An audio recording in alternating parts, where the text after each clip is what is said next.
Next हमारा जो semi empirical मास फॉर्मूले से पहले हम एक मॉडल पढ़ लेते हैं जो न्यूक्लियर मॉडल होते हैं। जैसे हमारे शेल मॉडल है, लिक्विड ड्रॉप मॉडल है, तो आपके सिलेबस में भी लिक्विड ड्रॉप मॉडल ही है। तो हम न्यूक्लियर मॉडल में कौन सा मॉडल पढ़ना है? लिक्विड ड्रॉप मॉडल या द्रव बूंद मॉडल कहते हैं हिंदी में इसको। अब ये क्यों बोला गया हमारे न्यूक्लियस को कि ये मॉडल न्यूक्लियर के लिए क्यों बनाया गया कि ये लिक्विड ड्रॉप मॉडल है, यानी कि इसके नाम से पता चल रहा है कि हम नाभिक को एक तरह से क्या बोल सकते हैं, द्रव बूंद के समान ही मान सकते हैं। क्यों मान सकते हैं? क्योंकि हमें कुछ उसकी सिमिलरिटी उसके अंदर मिली थी, इसलिए जो नील्स बोर और व्हीलर नामक वैज्ञानिक ने हमारे जो न्यूक्लियस है उसको लिक्विड ड्रॉप के तुल्य माना। हम ये जानते हैं कि हमारा जो हमारा न्यूक्लियस है उसके अंदर जो न्यूट्रॉन और प्रोटॉन है उनका जो बाइंडिंग एनर्जी है वो किस पर डिपेंड कर रही है? ए पर, ठीक है। और जो वॉल्यूम है वो भी किसके समानुपाती होती है, यानी कि binding energy is proportional to A और volume is also proportional to A, ठीक है। तो जितना ज़्यादा एटॉमिक मास है उसी अकॉर्डिंग उसकी बाइंडिंग एनर्जी और वॉल्यूम होता है, ठीक है।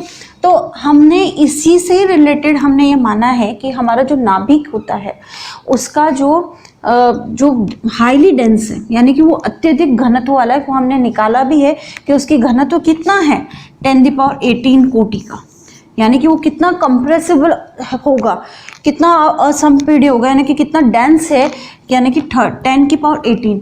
तो हमारी जो द्रव बूंद है वो भी क्या है, ऐसे ही एक अत्यधिक असंपीड्य मटेरियल है, यानी कि वो भी हमारे पास में क्या है, एक हाईली डेंस बूंद है। हाईली डेंस यानी कि उसमें भी परमाणु क्या होते हैं, परमाणु के हमारे पास में जो प्रोटॉन और न्यूट्रॉन उसके अंदर भी क्या होते हैं, हाईली आपस में बहुत पैक्ड होते हैं, डेंस जकड़े हुए होते हैं, डेंस होते हैं, यानी कि बहुत कम एरिया में ही बहुत सारे आपके उसके अंदर पार्टिकल्स होंगे। तो इसलिए इन सभी से हमने क्या कहा कि जो नील्स बोर वैज्ञानिक है उन्होंने ये बताया कि हमारा जो नाभिक है वो लिक्विड यानी कि द्रव बूंद के समान है। क्यों समान है? क्योंकि वो भी जैसे द्रव बूंद भी अत्यधिक घनत्व वाली है, सेम हमारे पास में जो हमारा न्यूक्लियस है वो अत्यधिक घनत्व वाला और असंपीड्य है। तो हमारी बूंद भी वैसी है और हमारा न्यूक्लियस भी वैसा है, इसलिए हमने इसको हमारे जो न्यूक्लियस है उसको लिक्विड ड्रॉप के रूप में माना। अब क्या क्या सिमिलरिटीज हैं? सिमिलरिटीज ये हैं कि जैसे आपका न्यूक्लियर फ्यूजन होता है, न्यूक्लियर फ्यूजन में क्या करते हैं, यानी कि जो न्यूक्लियर आपका संलयन हो रहा है तो उसमें क्या होते हैं, संलयन यानी कि दो हल्के हल्के नाभिक जो होते हैं, दो हल्के नाभिक मिलकर एक बड़ा नाभिक बनाते हैं।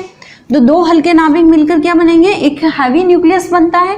सिमिलरली हमारे यहाँ पर भी क्या होती है, द्रव बूंद भी क्या होती है, दो छोटी छोटी बूंदें मिलकर क्या बनती है, एक बड़ी बूंद का निर्माण करती है। तो ये नाभिकीय संलयन की प्रक्रिया में ये होता है कि दो हल्के नाभिक मिलके नाभिकीय संलयन में आपके क्या होती हैं, न्यूक्लियर फ्यूजन में दो हल्के नाभिक मिलकर एक बड़ा नाभिक बनता है। किसके लिए? स्टेबिलिटी फाइंड आउट करने के लिए। तो सेम आपके इसमें भी क्या होगी, दो हल्की बूंद मिलकर एक बड़ी बूंद का निर्माण करती है, वो भी स्टेबलाइजेशन के लिए। सेकंड आपका क्या होगा, न्यूक्लियर फिशन। तो उस फिशन में भी क्या होता है कि वो बहुत हैवी होता है, यानी कि अनस्टेबल होता है। तो स्टेबिलिटी फाइंड आउट करने के लिए वो क्या करता है, आपका फिशन हो जाता है। तो उसमें आपके क्या होगा, दो यानी कि एक हैवी न्यूक्लियाई क्या करेगा, एक भारी नाभिक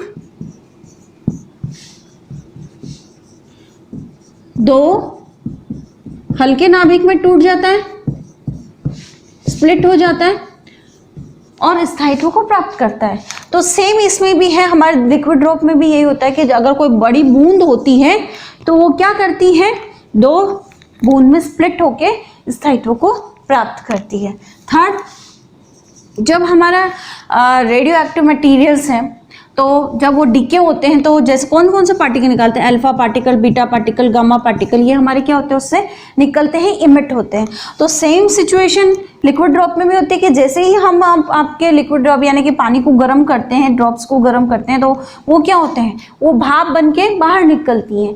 तो जैसे इसमें ये पार्टिकल बाहर निकले, उसमें भाप बन के वो क्या होता है, बाहर इमिट होते हैं। ठीक है, फोर्थ आपके ये है कि जैसे आपकी द्रव बूंद में ये गुण पाया जाता है सरफेस टेंशन का, ठीक है ना, कि तनाव का गुण पाया जाता है कि वो अपनी बूंद को छोटे से छोटे करने की कोशिश करती है। तो सेम आपके इसमें भी यही न्यूक्लियस में भी, उसमें भी सरफेस टेंशन का गुण पाया जाता है, प्रॉपर्टी पाई जाती है कि वो भी क्या होती है हमारे इसको उस न्यूक्लियस में टेंशन, बाहर के जो सरफेस है उसमें टेंशन क्रिएट होती है ना, पृष्ठ तनाव उत्पन्न होता है। तो ये कुछ इंपॉर्टेंट प्रॉपर्टीज जो थी वो ये हमें शो करती हैं कि हमारा जो नाभिक है वो लिक्विड ड्रॉप के बराबर है। आप चाहे उसको डेंसिटी के रूप में भी कह सकते हो कि जैसे हमारे द्रव बूंद हाईली डेंस है वैसे हमारा न्यूक्लियस भी हाईली डेंस है। नेक्स्ट फ्यूजन वाली, फिशन वाली, आपके पार्टिकल कौन से डीके होते हैं वो वाली, तो ये सब क्या होती हैं ये प्रॉपर्टीज है। नेक्स्ट हम ये भी कह सकते हैं कि हमारे जो न्यूक्लियस है उसमें जो प्रोटॉन और न्यूट्रॉन है, या प्रोटॉन प्रोटॉन है या न्यूट्रॉन न्यूट्रॉन है, वो प्रबल आकर्षण बल से, यार कि वही न्यूक्लियर फोर्स से प्रबल आकर्षण बल से क्या होते हैं आपस में जुड़े रहते हैं। ठीक है, न्यूक्लियर फोर्स से क्या होते हैं अट्रैक्ट होके जुड़े रहते हैं। तो द्रव बूंद में भी क्या होते हैं, जो परमाणु होते हैं वो आकर्षण से एक दूसरे से क्या होते हैं जुड़े रहते हैं। तो न्यूक्लियस जो होते हैं प्रबल आकर्षण बल से जुड़े होते हैं और द्रव बूंद में भी प्रबल आकर्षण बल लगता है। ठीक है, तो ये कुछ हमारी सिमिलरिटीज थी जो हमको ऐसा लगा कि हमारा न्यूक्लियस और लिक्विड ड्रॉप सेम है, तो इसलिए हमने न्यूक्लियस को क्या बोला है लिक्विड ड्रॉप मॉडल के रूप में उसको प्रस्तुत किया है। ठीक है, अब हम इसी के कंटिन्यूएशन में हमारा सेमी एम्पिरिकल मास फॉर्मूला पढ़ेंगे।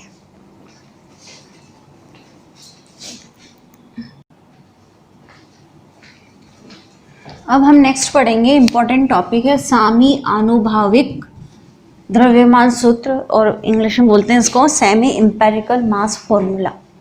सेमी एम्पिरिकल मास फॉर्मूला और कुछ भी नहीं है, बाइंडिंग एनर्जी से रिलेटेड है।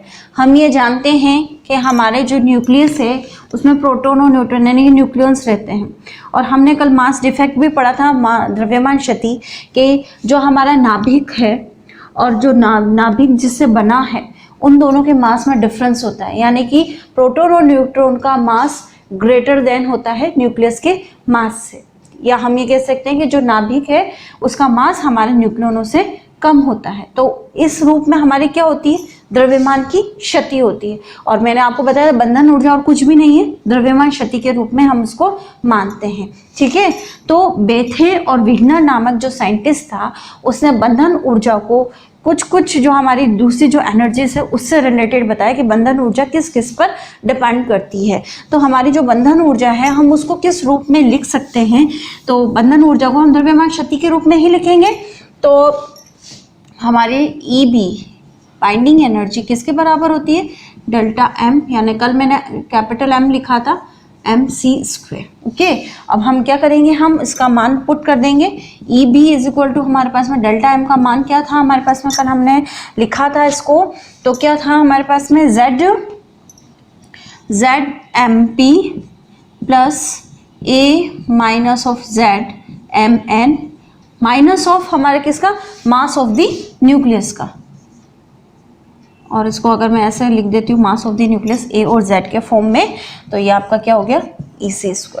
ठीक है, तो EB अपॉन अगर इसको ऐसे लिखें तो ZMP plus A minus ZMN minus of MAZ।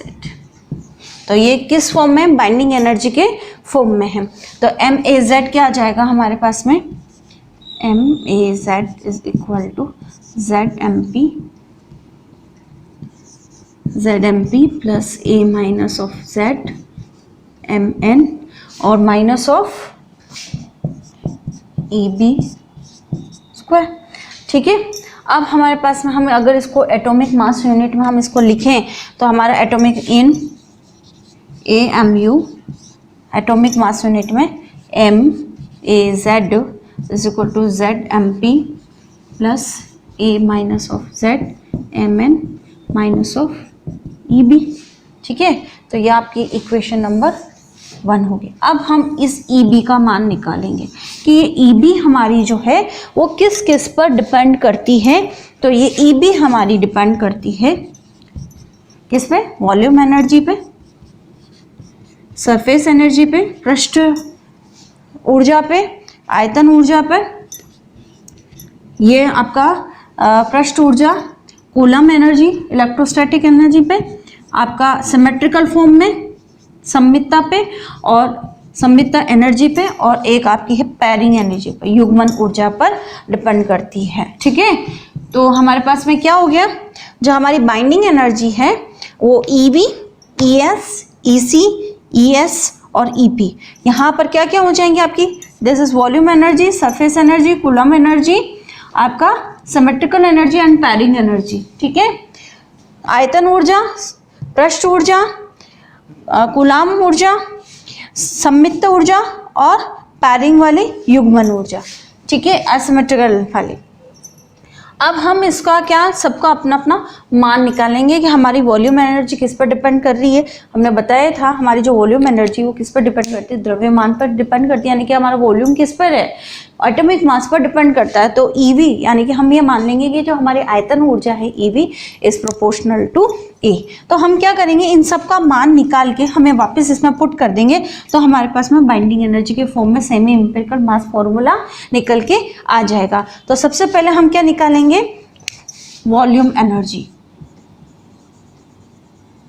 आयतन ऊर्जा। हम ये जानते हैं कि न्यूक्लियस का जो वॉल्यूम है वो उसके एटॉमिक मास पर डिपेंड करता है, यानी कि उसके प्रोपोर्शनल होता है, यानी कि हमारा जो आयतन है वो द्रव्यमान संख्या के समानुपाती होता है। तो हम क्या लिख सकते हैं? तो न्यूक्लियन के मध्य जो ऊर्जा होगी वो उसके वॉल्यूम पे ही डिपेंड करेंगी। तो हमारे पास में जो आयतन ऊर्जा होगी EV is proportional to A। ठीक है, तो EV प्रोपोर्शनलिटी के साइन को हटाएंगे तो हम लिख सकते हैं AVA। तो AV क्या है हमारे पास में?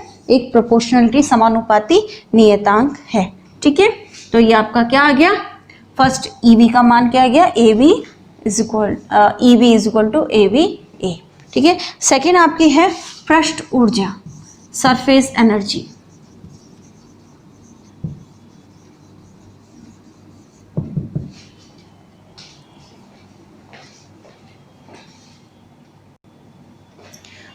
अब नेक्स्ट है आपका सरफेस एनर्जी, पृष्ठ ऊर्जा। अब हम ये जानते हैं कि हमारे अगर न्यूक्लियस है तो न्यूक्लियस के अंदर क्या है, ये अगर आपका न्यूक्लियस है तो यहाँ पे प्रोटॉन न्यूट्रॉन होंगे। ठीक है, और यहाँ पर भी होंगे। ठीक है, तो हम ये जानते हैं कि अंदर जो है आपके यहाँ कहीं जो है उन पर तो जो आपका न्यूक्लियर फोर्स है वो क्या है? हाईली लग रहा है, अट्रैक्टिव लग रहा है, अच्छे से बंधे हुए रहते हैं। लेकिन यहाँ जो ये पृष्ठ पर हैं, यहाँ कहीं होंगे जो प्रोटॉन और न्यूट्रॉन, उन पर जो आपका जो फोर्स लग रहा होगा वो सिर्फ इनकी वजह से लग रहा होगा। तो इन दैट कंडीशन क्या होता है, आपके जो ये यहाँ के जो प्रोटॉन हो या न्यूट्रॉन हो वो क्या होते हैं? अनस्टेबल हो जाते हैं। अब वो स्टेबिलिटी फाइंड आउट करने के लिए क्या करते हैं? पृष्ठ सरफेस टेंशन इसमें यहाँ पर क्या होती है?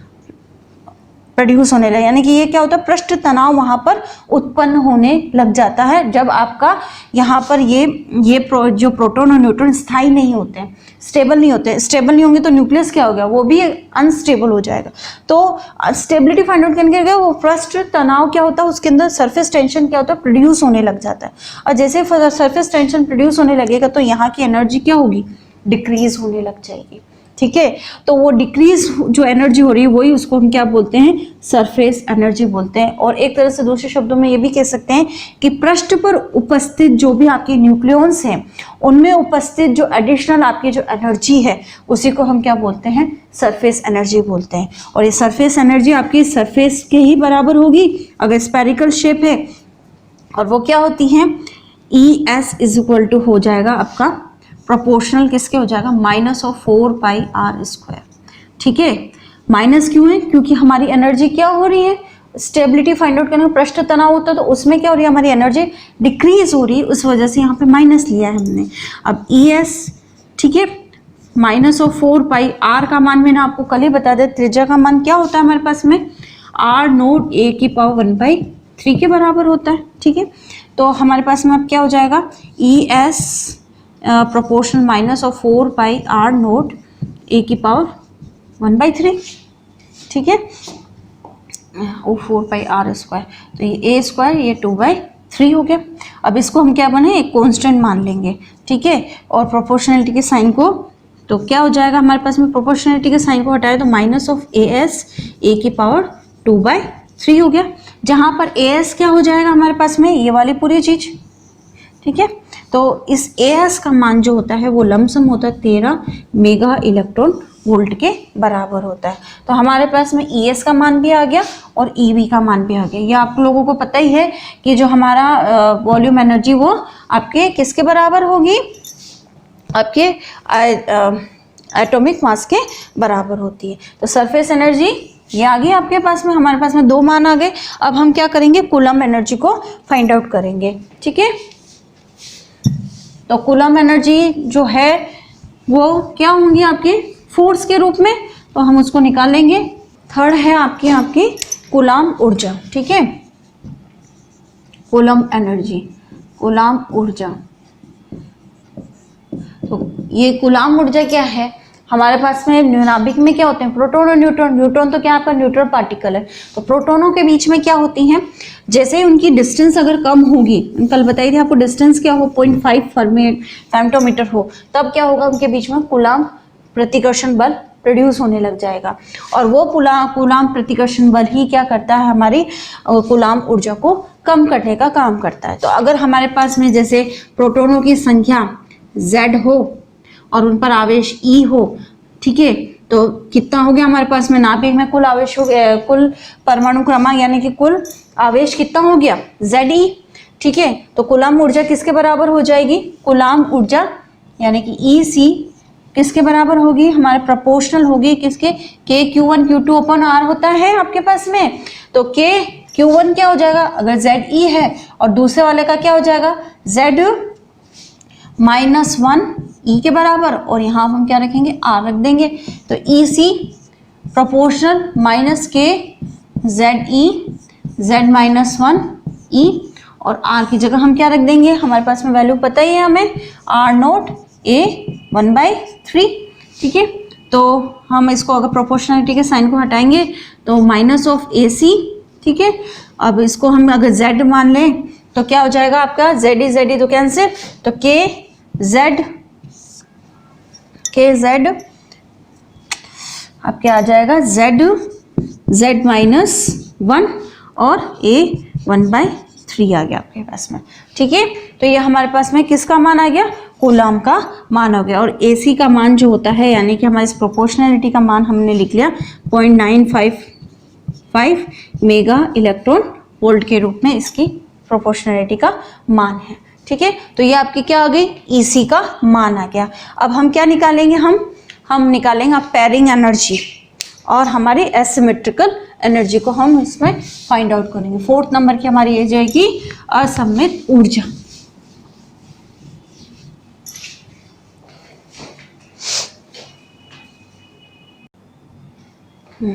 नेक्स्ट हमारी कौन सी एनर्जी है, असममित ऊर्जा।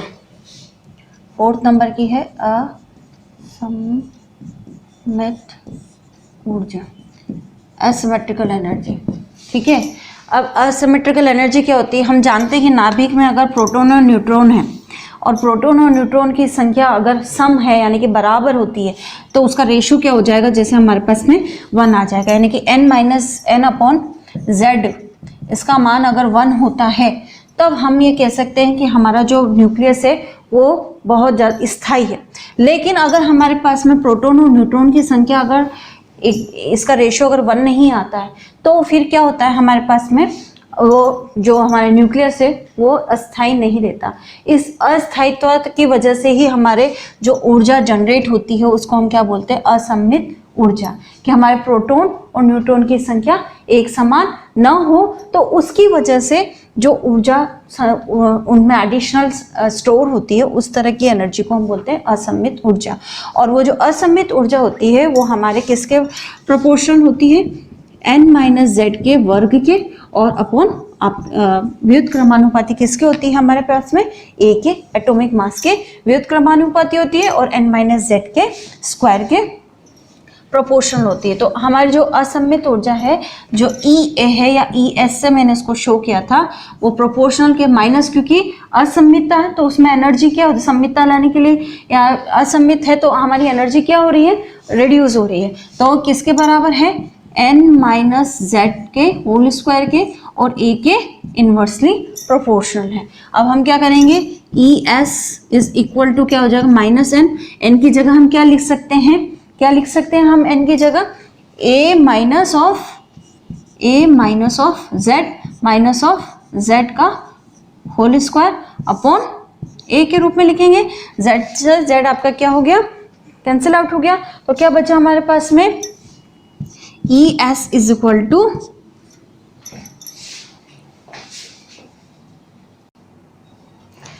तो हमारी असममित ऊर्जा किसके बराबर होगी, E S is equal to A S A minus of 2z का होल स्क्वायर अपॉन ए, जहाँ पर आपका ए एस जो है वो क्या हो जाएगा, 19 मेगा इलेक्ट्रॉन वोल्ट के बराबर है। अब नेक्स्ट आपकी है पैरिंग एनर्जी।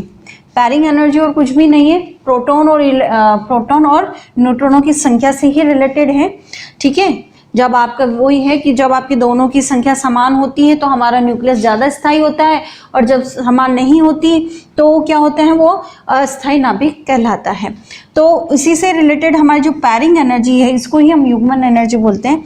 तो वो जो प्रोपोर्शन होती है वो माइनस ऑफ व्युत्क्रमानुपाती होती है किसकी, आपका जो एटॉमिक मास है उसके 3/4 के बराबर। तो हम प्रोपोर्शनली साइन को हटाएंगे तो माइनस ऑफ AP A 3/4। ठीक है, अब इसमें भी इस AP का मान क्या हो सकता है, तो इस AP का मान होता है minus of 33.5 mega electron volt. कब होगा, जब आपका एटॉमिक मास इवन है, एटॉमिक मास इवन है और उसमें Z और N भी क्या हो, दोनों ही इवन हो। ठीक है, तब तो हमारे पास में AP का मान जो युग्मन एनर्जी वो ये आएगी।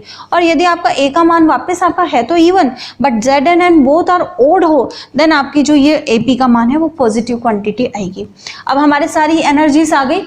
ठीक है, अब हमारी सारी एनर्जी आती है तो हम इन सभी एनर्जीज का मान, यानी कि हमारी pairing energy, asymmetrical energy, volume energy, surface energy, coulomb energy, इन सब का मान हम किस में पुट कर देंगे, हमारी जो इक्वेशन नंबर 1 थी जो बाइंडिंग एनर्जी से रिलेटेड थी, हमें यही तो निकाल रहे हैं हम, क्योंकि बाइंडिंग एनर्जी इन सभी एनर्जीज पर क्या करती है, डिपेंड करती है। तो अब हम क्या करेंगे, इन सब का मान हमारे पास में जो AP AS इन सब का जो मान है वो हम EB में पुट कर देंगे, देन हमारे पास में ये वाली एनर्जी मिल जाएगी। तो यही है हमारा सेमी एम्पिरिकल मास फॉर्मूला। तो हम पुट करें इसको, ZMP plus A minus of ZMN। अब हमारी सबसे पहले क्या थी, सरफेस एनर्जी थी। तो सरफेस एनर्जी क्या बनी हमारे पास में, AV A, volume energy, then surface energy AS, A किसके बराबर था हमारे पास में, 2/3। नेक्स्ट हमारे पास में क्या थी, coulomb energy minus of AC Z minus of 1। ठीक है, और A की पावर 1/3। नेक्स्ट हमारे पास में क्या एनर्जी थी, एसिमेट्रिकल एनर्जी। तो एसिमेट्रिकल एनर्जी AS से शो कर दो, एस से या A यहाँ पे एसिमेट्रिकल के लिए फिर S लिख लेना। तो वो क्या हो जाएगी हमारे पास में, A माइनस ऑफ 2Z का होल स्क्वायर अपॉन आपका क्या था, A।